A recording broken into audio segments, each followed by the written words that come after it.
नमस्कार विद्यार्थी मित्रांनो, स्वागत आहे तुमचं आपलं प्लॅटफॉर्म आर्य प्रबोधिनीवर. तर गेल्या रविवारी ग्रुप बी 2025चा पेपर झाला. त्याची सविस्तर की आपण आपल्या चॅनलवरती टाकलेली आहे. पण जर का आपण बघितलं तो पेपर जसा आला होता 2025चा, त्याच्यामध्ये 20 प्रश्न होते आणि लोकांना 15 प्रश्न पण कव्हर करायला नाकीनऊ आले होते. ठीक आहे. आता इथले जे 15 प्रश्न आहेत, ज्या लोकांचे बरोबर येतील ती लोक ती रेस डिसाईड करणार आहेत. ज्या लोक 15 प्लस सोडवू शकले ती 100% कट ऑफच्या जवळ जातील, यात काही शंका नाही आहे. तर आता हा पेपर आपला जो रविवारी पुढच्या होणार आहे 2025 ग्रुप सीचा, तर तो पेपर आपल्याला सोडवण्यासाठी जरा एक रिव्हिजन म्हणून ग्रुप सीचा पेपर आपण सोडवायला घेतो आहे. तर हा पेपर नुसताच सोडवायचा नाही आहे, तर आपल्याला काय करायचं आहे की आपला तो पेपर 20 ते 25 मिनिटाच्या आत होतो आहे का नाही ते बघायचं आहे. ठीक आहे. ग्रुप बीला तरी एम पी एस सीने थोडीशी त्यांची स्ट्रॅटेजी चेंज केली होती. कॅल्क्युलेशन जरा जास्त टाकले होते, जे की ग्रुप सीला सुद्धा असतात. तर आपल्याला बघायचं आहे की यावेळेस तरी लोकांना जो पेपर लिहितील त्या लोकांना तो पेपर जास्तीत जास्त क्वेश्चन्स अटेम्प्ट करता आले पाहिजेत.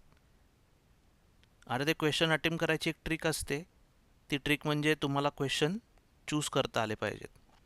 चूज म्हणजे कसे करायचेत प्रश्न, की जे प्रश्न लेंदी आहेत ते प्रश्न अटेम्प्ट न करणं, आणि तो कुठला प्रश्न लेंदी आहे हे प्रश्न सोडवायच्या आधीच तुम्हाला कळालं पाहिजे की हा प्रश्न लेंदी आहे. ठीक आहे. लेंदी प्रश्न सोडवायचे आणि बाकीचे प्रश्न सोडवायचे. ठीक आहे. त्यामुळे तुमचा पेपर लवकर होणार आहे आणि तुमचा प्रश्न बाकीचे जे तुम्ही सोडवणार आहात ते तुम्ही ॲक्युरेटली सोडवणार आहात. ठीक आहे. चला तर मग सोडूया आपला M P S C group C pre 2024चा पेपर. आता हा प्रश्न काय म्हणतोय, एका 30 सेंटीमीटर त्रिज्येचा भरीव घनगोल वितळवून त्यापासून 10 सेंटीमीटर त्रिज्या व 4 सेंटीमीटर उंची असणाऱ्या भरीव वृत्तचिती म्हणजे सिलेंडर तयार करण्यात आले. तर काय करायचे, दोघांचे व्हॉल्यूम आपल्याला इक्वल करून दाखवायचे. Volume of square is equal to x number of cylinder घेऊया, व्हॉल्यूम ऑफ सिलेंडर. तर व्हॉल्यूम ऑफ स्क्वेअर तुम्हाला इथं माहिती पाहिजे की ते त्याचा फॉर्म्युला काय, 4/3 pi r cube is equal to x into volume of cylinder. आता ग्रुप बीच्या पेपरमध्ये पण सिलेंडरवरती प्रश्न विचारलेला आहे, त्यामुळे तुम्हाला त्याचा पण फॉर्म्युला माहिती असायला पाहिजे, पाय आर स्क्वेअर एच. आता हे दोन्ही आर वेगवेगळे थोडं लक्षात ठेवा. आता काय करायचं आहे, एक्ससाठी सोडवायचं आहे आपल्याला. 4/3 पाय आर किती आहे 30 cube is equal to x pi r किती आहे 10 इंटू 4, 10 स्क्वेअर. हे 4 4 गेले, पाय पाय गेला आणि किती राहिले इथे आता, x x is equal to 30 cube divide by 3 divide by 10 square. सोडवा आता. 30 क्यूब म्हणजे काय, टी into 30 into 30 upon 3 into 10 into 10. हे 10 10 गेले इथे आणि 3 3 गेले. 30 गुणिले 3 90, ऑप्शन आला 3. हा पण टाईम कन्झ्युमिंग प्रश्न आहे, फक्त कॅल्क्युलेशन तुम्हाला फास्ट आले तर तुम्ही हा सोडवू शकता. ठीक आहे. सेकंड बघा.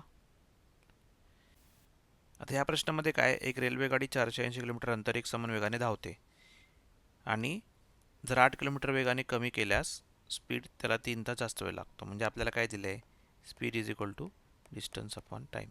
जेव्हा distance is equal to S1 T1 आहे आणि दुसरा पण कॉमनच असणार आहे डिस्टन्स म्हटल्यावरती S2 T2.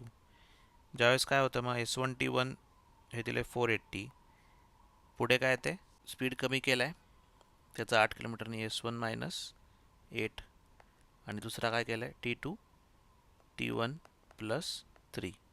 ओके. आता हे सॉल्व केलं आपण इक्वेशन तर आपल्याला काय येतं, S1 T1 plus 3 S1 minus 8 T1 minus 24. ठीक आहे.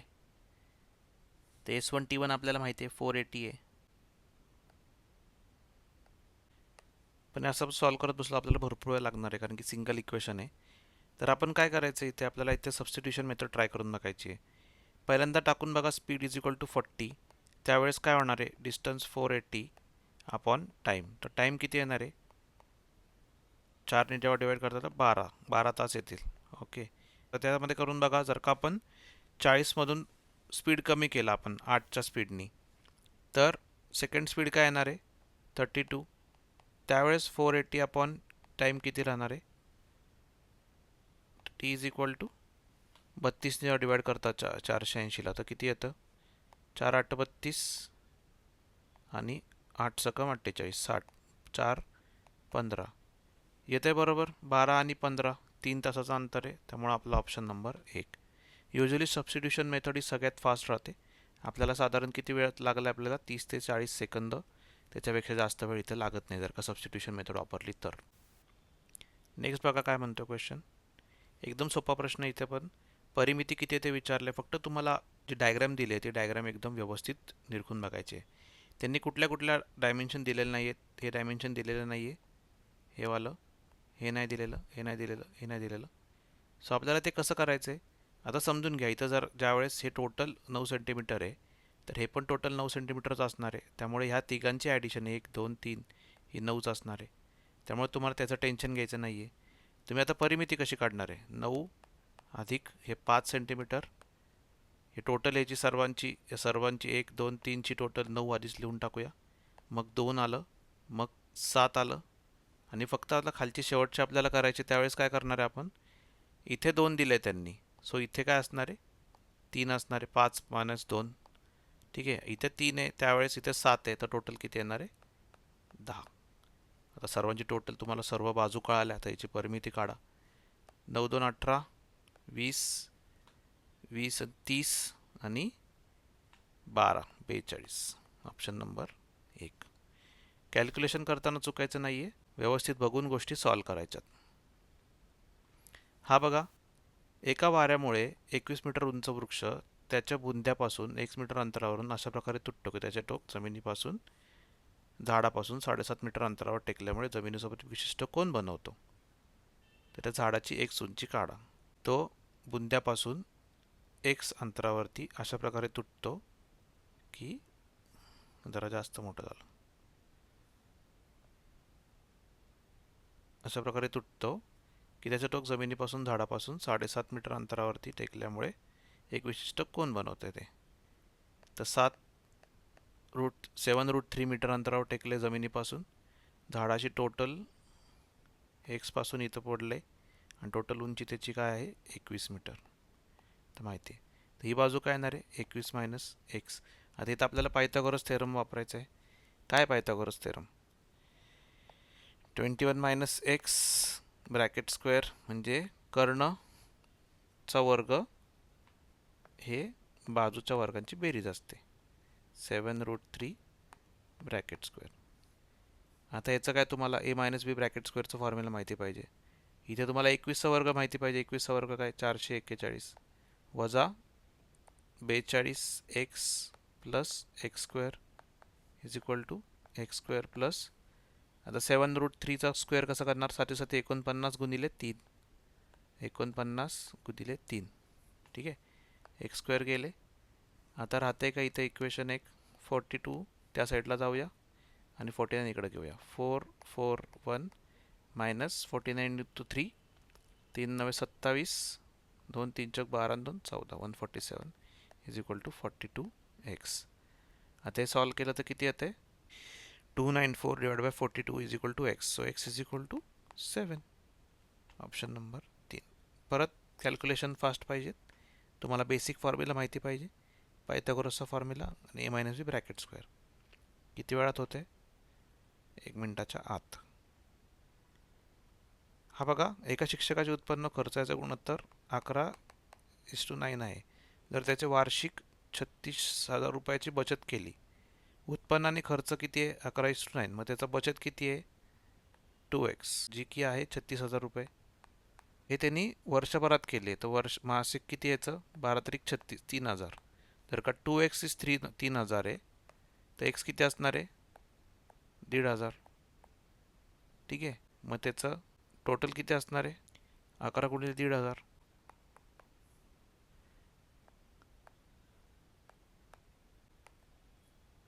16,500. Option number 4. एकदम सोपं आहे. हा बघा, एका वर्गात 40 मुलांनी शिष्यवृत्ती मिळाली.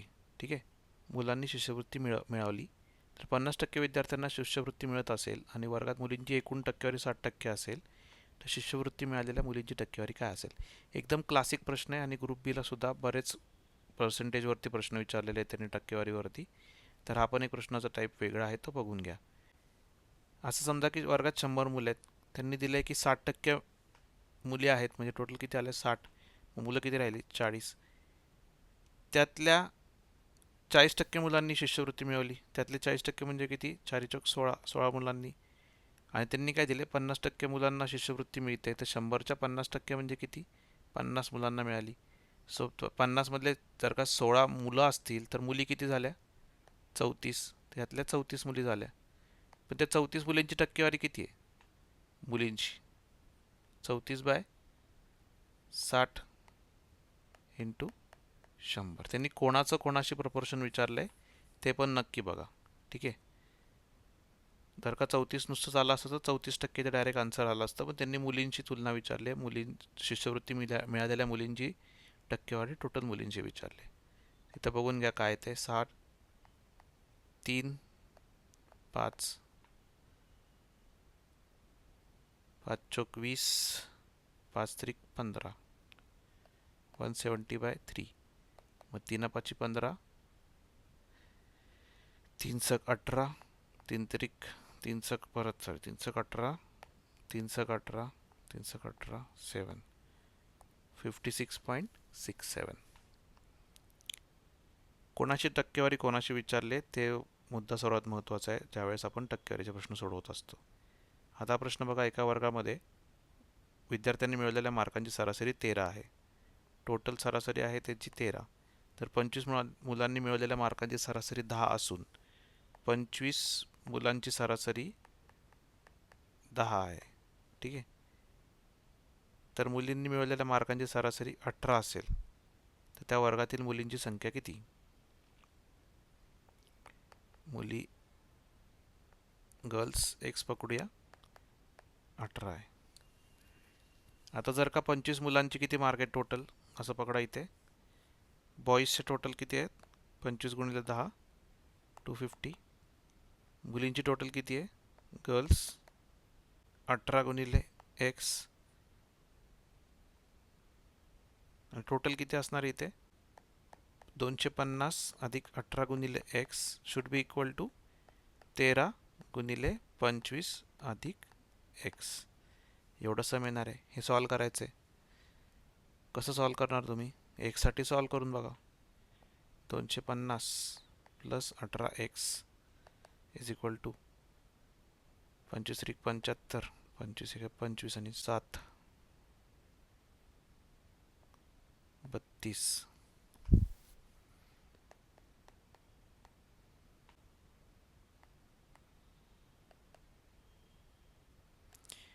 18 minus 13 5x 325 minus 250 75 x is equal to 15.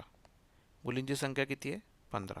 एवढंच त्यांनी विचारलं आहे. टोटल संख्या विचारली तर येणार आपली 15 अधिक 25 40. काय विचारलं आहे ते पण नक्की बघा, कारण की दोन्ही प्रकारचे ऑप्शन त्याच्यामध्ये असतात. आता हा एक मस्त प्रश्न आहे. अरुणने एका दिवसात केलेले काम सचिनने एका दिवसात केलेले कामाच्या अर्धे आहे. अरुणची एफिशियन्सी किती आहे, अरुणने एका दिवसात केलेले काम सचिनने एका दिवसात केलेल्या कामाच्या अर्धे आहे, आणि सचिनने एका दिवसात केलेले काम राहुलने केलेल्या कामाच्या अर्धे आहे. जर राहुल एकटा ते काम 14 दिवसात पूर्ण करू शकतो, ओके, तर अरुण सचिन आणि राहुल मिळून किती दिवसात ते काम पूर्ण करू शकतील. आता आपल्याला इथे काय बघायचं आहे, हा क्वेश्चन सॉल्व करायला जास्त काय वेळ लागत नाही आहे, जास्त काय डोकं नका लावू. फक्त समजून घ्या की स्ट्रॅटेजी कशी वापरायची. समजा अरुणचं असं पकडा की राहुल एका दिवसात 4 चेअर बनवतो. ठीक आहे, खुर्ची पकडा किंवा काही पकडा, पेन पकडा. तर सचिन किती बनवतो एका दिवसात 2 बनवते, तर अरुण किती बनवते 1च बनवते. ठीक आहे, आता आपण इथं अज्युम काय केलं आहे की राहुल एका दिवसात 4 पेन बनवतो, तर ते तर तो 14 दिवसात किती बनवेल 4 गुणिले 14 14 चौक 56 पेन बनवेल. पण त्यांनी काय केले, तिघांना एकत्र काम करायला लावलं. तर तिघजण एकत्र जेव्हा काम करतील तेव्हा एका दिवसात किती बनवतील? 4 आणि 2 6 आणि 1 7. ठीक आहे. तर 7 एका दिवसाला बनवतात, तर 56 बनवायला त्यांना किती दिवस लागतील? 8. Option number 8. सिंपल अझम्पशन्स ठेवा, त्याच्यावरती तुम्हाला प्रश्न सॉल्व्ह होतात. नेक्स्ट बघा, एक दुकानदार 2 मोबाईल प्रत्येकी 3600ला विकतो. 3600ला 2 मोबाईल विकतोय. किती आले? 7200. एक मोबाईल फोनवर त्याला 20% नफा झाला, तर दुसऱ्यावर 20% तोटा झाला. तर समजा काहीतरी प्राईज आहे त्याची, त्याच्यावरती त्याला 20% नफा झाला, म्हणजे 1.2% त्यांनी 1.2नी विकलं त्याने, त्याची प्राईज होती 3600. आणि दुसरा त्यांनी 20% लॉसमध्ये विकला आहे, त्यामुळे तो 0.8मध्ये गेला त्याला, तरी पण त्याची प्राईस 3600च होती. ठीक आहे. तर तुम्ही ज्यावेळेस हे सॉल्व कराल त्यावेळेस तुम्हाला काय मिळते? एक्ससाठी व्हॅल्यू वाय घेऊ इकडे. एक्सची व्हॅल्यू काय मिळणार आहे? ज्यावेळेस इथं डिवाईड कराल तुम्ही, ती 3000 आणि 0.8नी इथं डिवाईड केलं तर 32, 45, 4500. ठीक आहे. टोटल किती आली? 7500. एवढी त्याची बाईंग कॉस्ट होती आणि सेलिंग कॉस्ट होती 7200. तर काय होणार आहे त्याचा? तोटा झाला का नफा झाला? तोटा झाला त्याला. 300 रुपयाचा तोटा झालेला आहे. Option number 1.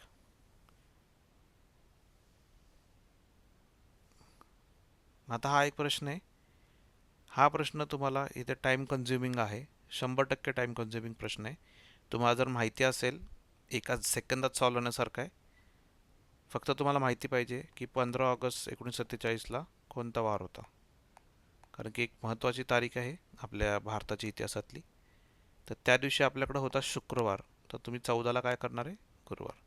एवढ्या एकाच बेसिसवरती तो प्रश्न 2 सेकंदात ते 3 सेकंदामध्ये सॉल्व्ह होतो. नाहीतर तुम्हाला ते सगळे कॅल्क्युलेशन करत बसावे लागतील, जे की मी आत्ता दाखवणार नाही. मी तुम्हाला नंतर एखादा सेपरेट व्हिडिओ बनवेल त्यावरती, की तो कसा सॉल्व्ह करायचा आहे प्रश्न. ठीक आहे. नाहीतर हा प्रश्न स्किप करण्याच्या कॅटेगरीतला होता. ठीक आहे. वर्तुळातील संख्यांचे निरीक्षण करा, प्रश्नचिन्ह कोणती संख्या येईल त्याचा योग्य पर्याय निवडा. आता हा पण प्रश्न आहे, तुम्हाला तिथे जर का पटकन कळाले तरच लिहा, नाहीतर जास्त 30 सेकंदाच्या वरती ह्याला वेळ देऊ नका या प्रश्नांना असल्या. जास्त डोकं खाजत बसला तर प्रश्न सॉल्व्ह होत नाहीत आणि आपला वेळ जातो नुसता. इथे काय, आता सर्वची टोटल जेव्हा कराल तुम्ही तेव्हा तुम्हाला 70 मिळते. 18 अधिक 17 35, 35 आणि 15 40, 50 आणि 20 70. तर सेम इथं करा. 19 आणि 13 32, 32 आणि 16 48, 48 आणि किती उरले मग? 22. ठीक आहे. 70 येतात त्यावेळेस. पुढे बघा, रिंकूच्या घड्याळात सकाळचे 9 वाजले आहेत. घड्याळ काढायचं पेपरमध्ये लगेच. सकाळचे 9 वाजले आहेत.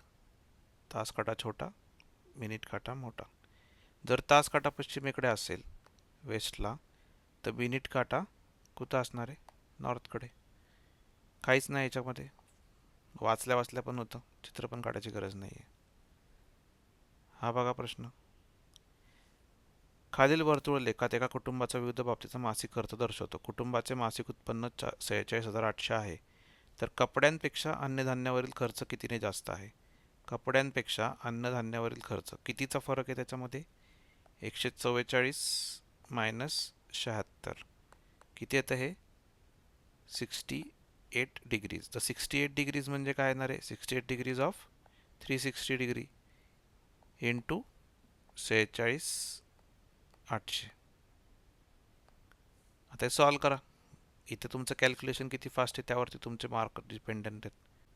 6 6 36, 6 7 42, 6 8 48, 6 0 0, 6 1 6, 6 3 18, 6 0 0, 13 गुणिले 68. त्याच्यामध्ये काय ते 13 0 0, 13 8 4 दरसे 13 सक 78 आणि 10 88, 8840. Option number 1.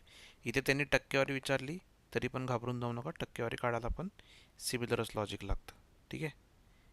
पुढचं बघा, एका सांकेतिक भाषेत उन्नती हा शब्द 79 असं लिहिला आहे, त्याच भाषेत उत्कर्ष हा शब्द कसा लिहिला जाईल?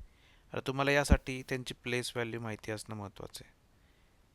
प्लेस व्हॅल्यूसाठी तुम्हाला पेपरच्या आधीच सर्व लिहून घ्यायचं आहे. A B C D E इथपर्यंत अशी एमपर्यंत लिहायचं आहे. त्यानंतर इथून खाली लिहायचं एनपासून असं करत करत करत झेडपर्यंत यायचं आहे. ठीक आहे.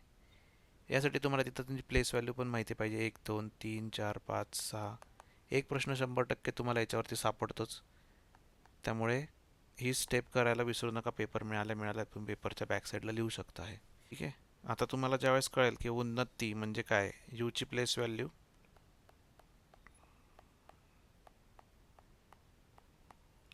यूची प्लेस व्हॅल्यू काय आहे? 21. एन म्हणजे काय? 14. परत 14. ए इज 1. टी 20. आय 9. याची टोटल केली तर किती येते बघा? 10, 30 आणि 28 आणि 21 79. ठीक आहे. येत आहे. सेम उत्कर्षाचं काढायचं आपल्याला. हा इझी कॅटेगरीतला प्रश्न आहे. ओके. हे प्रश्नासाठी तुम्हाला असं इथे काढून घ्यायचं महत्त्वाचं आहे. ते काढून घेतल्यानंतर तुम्हाला हे सोडवायला जास्त वेळ लागणार नाही. फक्त कॅल्क्युलेशन मिस्टेक करायची नाही आपल्याला. परत बघा, उत्कर्षाचं काढायचं आपल्याला.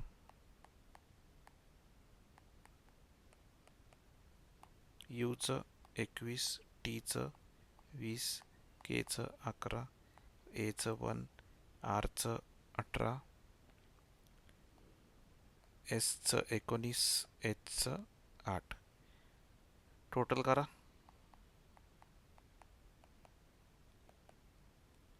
41, 52, 53, 63, 71, 80, 90, 98. Option number 4. प्लेस व्हॅल्यू आणि कॅल्क्युलेशन या दोन गोष्टी महत्त्वाच्या आहेत.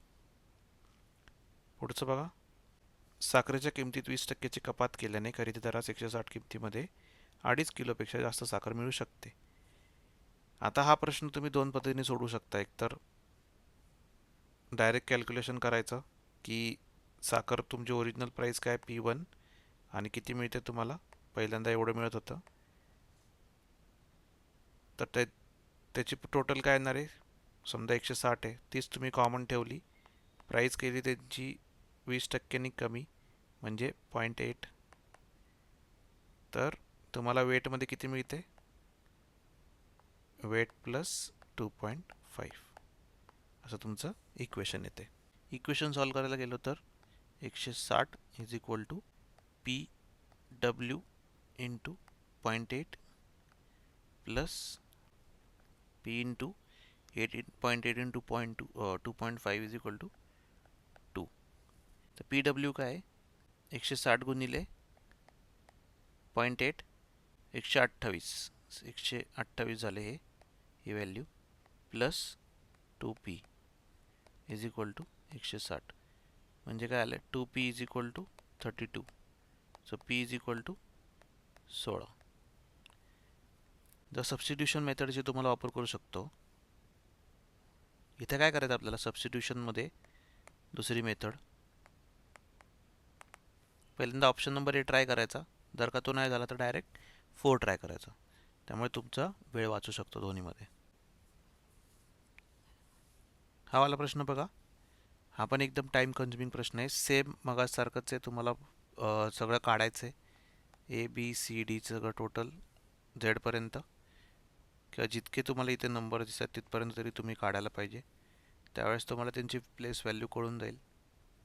सर्वात मोठं काय दिसतं इथे? O. तर O पर्यंत किंवा P पर्यंत जाऊ शकतो आपण. बघूया. ABCD.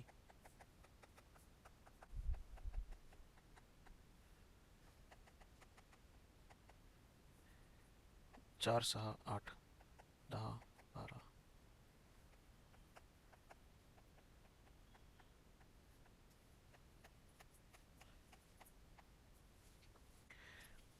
सगळ्या व्हॅल्यू तिथं प्लॉट करा प्रत्येक ठिकाणी.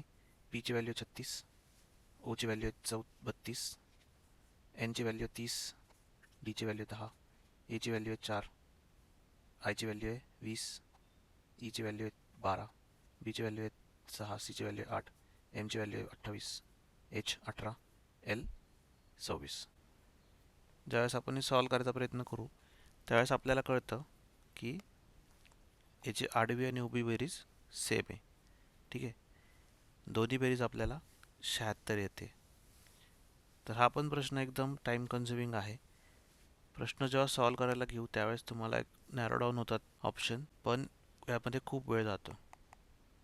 ठीक आहे, असा प्रश्न तुम्ही पेपरमध्ये स्किप केलेला कधी पण चांगला. याला काहीतरी ट्रिक वगैरे काय वेगळं काय प्रकरण नाही आहे. जोपर्यंत तुम्ही अल्टिमेट आन्सरपर्यंत पोहोचत नाही तोपर्यंत तुम्ही शुअर होऊ शकत नाही. बघा इथे परत प्लेस व्हॅल्यूचा ऑप्शन आहे, फक्त इथं काय दिलं त्यांनी उलट्या प्लेस व्हॅल्यूज आहेत. तर वाय काय मागून सेकंड नंबरचा आहे म्हणून तिथं 4 आले. तर व्ही काय मागून 5व्या नंबरचा आहे तर काय येणार आहे 25. लगेच ऑप्शन नंबर 2. आता का बघा प्रश्न, एका वर्गात एन हा 5व्या क्रमांकावर आहे, एस हा शेवटून 8व्या क्रमांकावर आहे. एन हा 5व्या क्रमांकावर आहे, एस हा शेवटून 8व्या क्रमांकावर आहे. इकडून जर टी हा एन नंतर 6वा आहे, टी हा एन नंतर 6वा आहे, म्हणजे मध्ये किती जण आहेत 1 2 3 4 5 आणि हा 6वा आहे, आणि एन आणि एसच्या मध्ये आहे म्हणजे इथे पण 5 जण आहेत 1 2 3 4 5. तर वर्गात किती विद्यार्थी असतील बघा, किती असतील, हा 5 आहे प्लस 5, टी 1 प्लस 5 आणि नंतरचे 8. फक्त ॲडिशन करायची आहे. 15 16 आणि 8 24. Option number 2. व्यवस्थित प्लॉटिंग केलं तर 10-20 सेकंदात तुमचा प्रश्न सॉल्व होऊ शकतो. इथे बघा ह्या प्रश्नामध्ये एका पेटीत काही आंबे आहेत. एक्स पकडूया. 12 मुलांना प्रत्येकी सारखे आंबे वाटले तर 12 आंबे 8 आंबे उरतात, रिमाइंडर 8 आहे. तर तेवढेच आंबे जर 14 मुलांना वाटले तर 10 आंबे उरतात, म्हणजे दोन्ही ठिकाणी 4 आंबे कमी पडत आहेत. निगेटिव्ह रिमेंबर 4 आहे रिमाइंडर. तर आता तुम्हाला इथे ऑप्शन नाही आहे सबस्टिट्यूशन शिवाय, तर ऑप्शन टाकून बघा सबस्टिट्यूशनचा. जर 84ला 12ने डिवाइड केलं तर किती होतं, 12 7 84, पूर्ण भाग जातो आहे, रिमाइंडर काय राहत नाही आहे. 14 सेम, 14ने पूर्ण भाग जात नाही पण रिमाइंडर 10 नाही राहते. 80ने भाग करून बघा, 12 × 72, रिमाइंडर 8 येतो आहे. 80ने जेव्हा भाग देतो 12ने त्यावेळेस रिमाइंडर 8 येतो आहे, आणि 14ने ज्यावेळेस भाग देतो त्यावेळेस काय तर रिमाइंडर 14 × 5 = 70, रिमाइंडर 10 येतो आहे. सो इथं सबस्टिट्यूट केलं तर व्यवस्थित येते आन्सर, त्यामुळे ऑप्शन नंबर 2. नेक्स्ट बघा, एम आणि एन हे दोघे भाऊ आहेत, क्यू आणि आर या बहिणी आहेत. एम आणि एन हे भाऊ आहेत दोघं जण, क्यू आणि आर या बहिणी आहेत. क्यू आणि आर या बहिणी आहेत. एमचा मुलगा आरचा भाऊ आहे. एमचा जो कोणी मुलगा आहे तो आरचा भाऊ आहे. तर एनचे क्यू बरोबरचे नाते काय काय असणार आहे नाते? क्यू एमची मुलगी आहे आणि एन हा एमचा भाऊ आहे, सो काका असणार आहे तो. Option number 4. अशा प्रकारे आपले प्रश्न सोडवून झालेले आहेत 20च्या 20. तर इथे आपल्याला काय दिसून येतं, इथे आपल्याला टाईम कन्झ्युमिंग प्रश्न दिसून येतात 4 ते 5.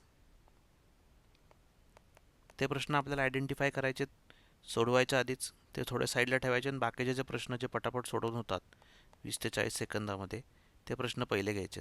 हे प्रश्न स्किप करा म्हणजे ते प्रश्न सोडूनच द्यायचे असं नाही आहे. तुम्हाला जर का वेळ पुरला तर या प्रश्नांवरती वेळ घालवायचा आहे, नाहीतर त्याचं उत्तर येणारच आहे आपल्याला माहिती आहे. फक्त तो वेळ इतका घालवतो, जर का सरळ वेळ तो सोडवायचा प्रयत्न केलात तर तुमचे जे इझीमध्ये सुटणारे प्रश्न आहेत, जे 20 ते 40 सेकंदात सुटतील, ते प्रश्न मागे राहू शकतात आणि तुम्ही रेसच्या बाहेर जाऊ शकता.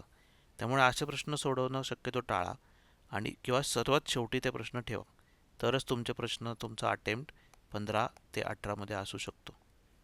तुम्ही 20च्या पूर्ण मागे लागू नका पेपरमध्ये सुद्धा. शक्यतो मॅक्सिमम अटेम्प्ट ठेवायचा प्रयत्न करा, मॅक्सिमम ॲक्युरसीसोबत. ठीक आहे, तरच तुमचा स्कोअर जास्तीत जास्त येणार आहे. व्हिडिओ तुम्हाला आवडला असेल तर व्हिडिओला नक्की लाईक करा. व्हिडिओ तुमच्या मित्रांपर्यंत नक्की पोहोचवा. काही तुम्हाला कमेंट्स असतील तर व्हिडिओच्या खाली नक्की कमेंट करा आणि चॅनलला सबस्क्राईब करायला विसरू नका. भेटूया पुढच्या व्हिडिओमध्ये.